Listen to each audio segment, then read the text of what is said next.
Menjual jiwa dengan Tuhan. Ada saat dalam hidup di mana manusia merasa hampa, harta telah bertumpuk, pencapaian sudah didapat, tapi hati tak juga tenang. Inilah fitrah jiwa, bahwa ia diciptakan bukan untuk dunia semata, tapi untuk kembali kepada Tuhannya.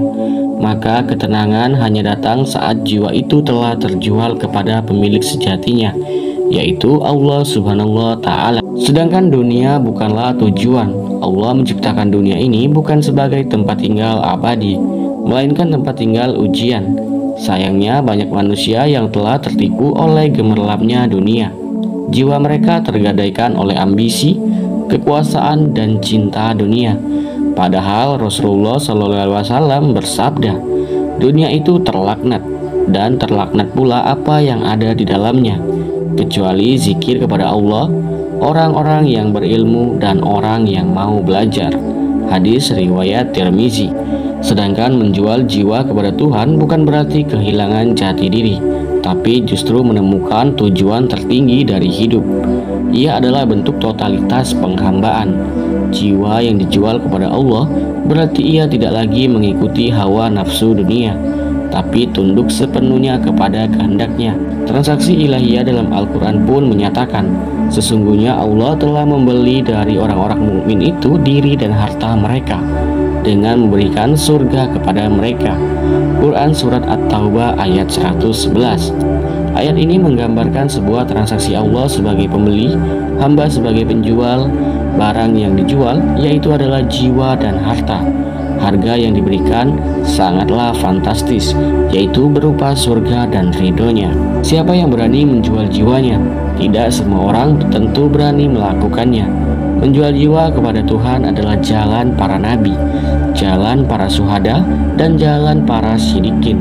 Jalan ini penuh dengan pengorbanan, tapi juga penuh dengan kemuliaan. Jiwa yang dijual kepada dunia justru malah mengalami sebaliknya. Banyak orang yang menjual jiwanya kepada dunia, ia menjadikan kekayaan itu seperti jabatan atau ketenaran sebagai Tuhan kecil dalam hidup mereka. Quran Surat Al-Jathiyah ayat 23 mengatakan, maka pernahkah kamu melihat orang yang menjadikan hawa nafsunya sebagai Tuhannya? Lalu mengapa Allah membeli jiwa kita? Karena jiwa itu adalah ciptaannya. Ia ingin jiwa itu kembali dalam keadaan bersih. Maka Allah berikan tawaran mulia, serahkan dirimu kepadaku, dan aku akan menggantinya dengan surga yang kekal. Adapun tanda-tanda jiwa yang telah terjual kepada Allah, tanda utamanya adalah hidupnya sangat terpusat kepada Allah. Ia bangun di tengah malam bukan demi konten ataupun bisnis, tapi demi mengadu kepada Robnya. Ia menahan amarah, ia menahan nafsu, ia menahan diri, memaafkan orang yang melakukan kesalahan, bersedekah kepada orang lain, dan berjuang semua karena Allah. Seperti kisah Suhaib Ar-Rumi, pedagang yang menjual segalanya. Ketika ia hijrah ke Madinah, Suhaib dihadang oleh kafir Quraisy dan diminta menyerahkan semua hartanya. Ia berkata, jika aku berikan semua hartaku, apakah kalian akan membiarkan aku pergi? Mereka pun menyetujuinya. Ia pun akhirnya menyerahkan segalanya. Ketika Suhaib telah sampai di Madinah, Rasulullah menyambutnya dengan senyum, dan ia berkata, wahai Suhaib, jual beli yang kau lakukan sangatlah menguntungkan. Itulah jiwa yang terjual kepada Tuhan, seperti Suhaib kehilangan segalanya secara duniawi, tapi mendapatkan cinta Allah dan Rasul-Nya. Itulah makna sejati dari keberuntungan. Nabi SAW pun pernah bersabda, barang siapa yang menjual akhiratnya demi dunia, maka ia akan kehilangan keduanya. Hadis riwayat Ibnu Majah. Itulah bagi mereka yang menjual akhirat demi kepentingan dunia. Yang menjadi dilema dan problem bagi kita sekarang adalah menjual jiwa di era modern. Menjual jiwa kepada Allah tidak selalu terlihat heroik seperti perang ataupun hijrah, tapi justru terlihat dalam pilihan-pilihan kecil, seperti tidak curang dalam bisnis, menjaga pandangan, tidak korupsi, tidak menyakiti orang lain, memilih untuk jujur dan berani mengatakan yang baik, atau tetap sholat meski dalam keadaan sibuk. Setelah semuanya dilalui, maka kita akan mendapatkan jiwa yang ikhlas. Ia tak peduli pujian atau cemoohan dari manusia. Ia hanya peduli apakah Allah ridho atau tidak. Allah membeli dengan surga. Allah tidak meminta tanpa memberi begitu saja. Ia membeli jiwa kita, tapi membalasnya dengan surga yang kekal. Adakah transaksi yang demikian itu lebih menguntungkan dari ini? Seperti kisah Umar bin Khattab dan kesederhanaannya. Saat ia menjadi khalifah, Umar hidup sangatlah sederhana. Ia tahu jiwanya telah dimiliki oleh Allah, bukan oleh dunia lagi. Ia berkata, "Jika bukan karena Islam, niscaya aku bukan berarti apa-apa." Setelah kita telah mencapai tahap itu, maka jiwa kita akan dicintai oleh Allah. Allah mencintai jiwa-jiwa orang yang bersabar, jiwa orang yang bersyukur dan selalu kembali kepadanya. Jiwa-jiwa ini selalu berkata, "Inna lillahi wa inna ilaihi rajiun" dalam setiap ujian yang menimpanya. Maka kita akan menjadi jiwa yang dicintai oleh Allah. Sebelum itu kita akan mendapatkan pertarungan jiwa. Siapakah yang akan memiliki jiwamu? Allah atau dunia, surga atau kenikmatan sesaat? Di situ Allah menawarkan kita pilihan. Katakanlah, kebenaran itu datang dari Tuhanmu. Maka barang siapa yang ingin beriman, hendaklah ia beriman. Dan barang siapa yang ingin kafir, maka biarkan ia kafir. Quran Surat Al-Kahfi ayat 29. Jiwa yang merdeka hanyalah yang tunduk kepada Allah. Jiwa yang tunduk pada dunia akan diperbudak. Tapi jiwa yang tunduk kepada Allah akan merdeka secara harfiah, karena hanya sujud kepadanya semuanya dilepaskan. Meninggalkan dosa sebagai bukti penjualan jiwa.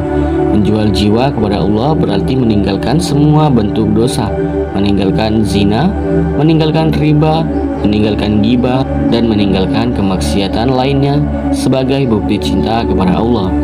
Lalu waktu pun merupakan sebagai bagian dari jiwa. Siapa yang menyerahkan waktunya untuk mengaji, berdakwah, beribadah, itulah tanda ia telah menjual jiwanya kepada Allah. Allah adalah bagian dari waktu dan jiwa itu. Seperti kisah pemuda Ashabul Kahfi. Mereka memilih meninggalkan kenyamanan dunia demi mempertahankan iman. Allah abadikan kisah mereka dalam Quran Surat Al-Kahfi sebagai contoh jiwa yang terjual kepadanya. Kita pernah merasa, apakah aku sudah menjual jiwaku? Ini pertanyaan yang seharusnya menjadi muhasabah harian. Apakah aku masih mengikuti hawa nafsu, atau sudah menyerahkan diriku sepenuhnya kepada Allah? Maka kita akan melihat ke dalam apakah kita sudah termasuk orang-orang yang telah menjual jiwa kita kepada Tuhan. Perdagangan yang tak pernah rugi adalah berdagang dengan Allah. Seperti dalam Quran Surat As-Saff ayat 10.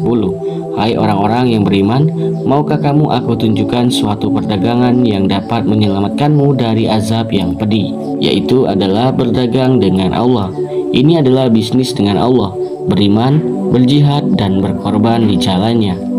Balasan untuk jiwa yang terjual kepada Allah, ia akan mendapatkan ketenangan, keberkahan, cahaya, dan kelak akan mendiami surga Firdaus. Seperti dalam Quran Surat Al-Fajr ayat 27-30. Mereka diserukan, "Wahai jiwa yang tenang, kembalilah kepada Tuhanmu dengan hati yang ridho dan diridhoi. Masuklah kamu ke dalam golongan hamba-hambaku, masuklah ke dalam surgaku." Sebetulnya jiwa kita adalah milik Allah. Kita hanyalah insan pengembara. Jiwa ini bukan milik kita, tapi melainkan hanyalah titipan. Maka sudah sepatutnya kita kembalikan dengan keadaan yang terbaik. Rasulullah SAW pun memberikan contoh terbaik sebagai penjual jiwa. Beliau tidak hidup untuk dirinya, seluruh hidupnya untuk umat, untuk berdakwah kepada Allah. Bahkan detik terakhir hayatnya pun beliau masih memikirkan kita.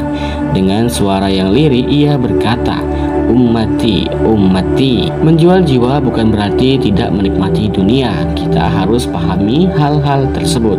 Menjual jiwa kepada Allah bukan berarti anti dari kebahagiaan dunia, tapi dunia hanya jadi sarana dan prasarana, bukan tujuan. Semua hanya milik Allah dan tentu kembali kepadanya. Kesimpulannya yaitu menjual jiwa kepada Tuhan adalah memilih jalan yang berat tapi akan indah di endingnya. Dunia mungkin tidak melihatmu, tapi Allah melihatmu dari sudut pandang yang tidak kamu ketahui.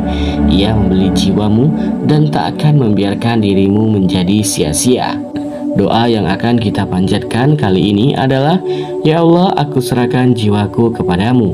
Jadikan aku hamba yang Engkau beli dengan surgamu. Jangan biarkan aku menjual jiwaku kepada selain Engkau. Kabulkanlah ya Rob.